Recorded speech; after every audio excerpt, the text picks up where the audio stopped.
Bilang bahagi ng pagdiriwang ng 31st Police Community Relations Month, nagsagawa ang Police Regional Office 6 ng serbisyo caravan sa cover gym ng Barangay Bitoon, Haro, Iloilo City. Nito lamang ang ika-26 ng Hulyo taong kasalukuyan. Layunin ng aktibidad na mailapit sa mamamayan ang mahalagang serbisyo ng pamahalaan sa pamamagitan ng pagbibigay ng libreng serbisyong medikal at dental na pinangunahan ng Regional Medical and Dental Unit 6.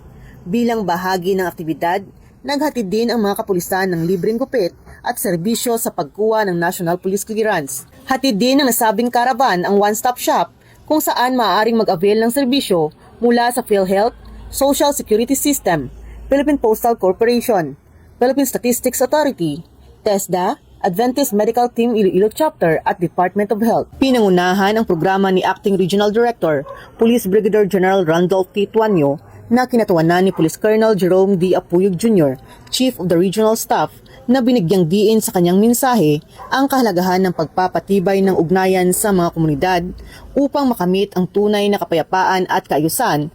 Patuloy na pinapalakas ng Police Regional Office 6 ang pakikipag-ugnayan sa komunidad sa pamamagitan ng paghahatid ng mga pangunahing serbisyo ng pamahalaan bilang bahagi ng adhikaing isulong ang responsive, trusted at transformative policing tungo sa mas ligtas at mapayapang Western Visayas kasabay ng pagsulong sa bisyon ng PNP na bagong PNP para sa bagong Pilipinas, serbisyong mabilis, tapat at nararamdaman.